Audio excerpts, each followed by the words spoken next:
Hey guys, it's Dr. Edwards at Sarasota Vascular. Welcome back to Whiteboard Wednesday. You've got swollen ankles, maybe some varicose veins, and somebody said, I think you need an ultrasound. Ultrasound is one type of vascular imaging that we use almost all over the body. We use ultrasounds to look at babies. We use ultrasounds to look at gallbladders. We use ultrasounds also to look at blood vessels. And it has become a really critical part of how we understand how your vessels are working, what your anatomy is, and how that relates to what your symptoms are. This is the ultrasound probe up here at the top of the screen. And what the ultrasound probe does is it sends these sound waves down.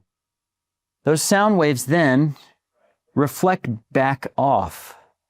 Those reflected waves then get picked up by the ultrasound probe, and that helps us put a picture together on the screen. What's amazing is the amount of detail and granular pictures that we can make with ultrasound to understand not only what vessel are we looking at, how big is it, are there branches, is it a normal vessel, is it abnormal, is there something inside that shouldn't be there, like a blood clot? How is the blood flowing? One concept that we use a lot, we're measuring the speed of blood flow, the velocity. So let's say you've got a stenosis here that's forming in the vessel.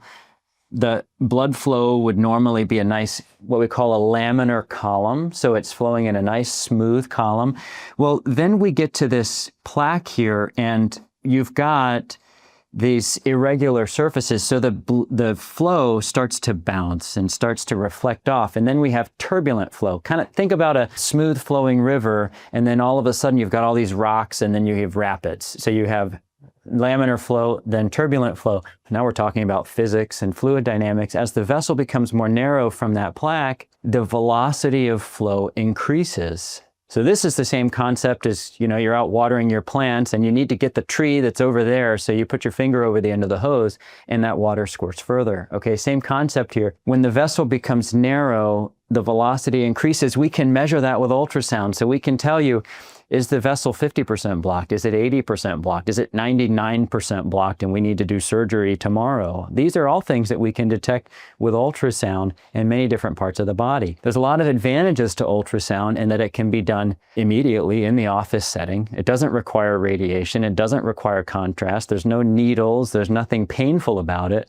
And because of that, we as vascular surgeons, and not only us, but especially us, we have really leaned on this and made it a central part of our practice in how we diagnose and treat vascular conditions. If somebody recommends an ultrasound for you, there's nothing to be afraid of. It's painless, it's quick, and most importantly, it's likely to give your medical team a lot of information that they need to start to tailor their treatments for you in the right way. Thanks for tuning into Whiteboard Wednesday. Dr. Edwards again at Sarasota Vascular.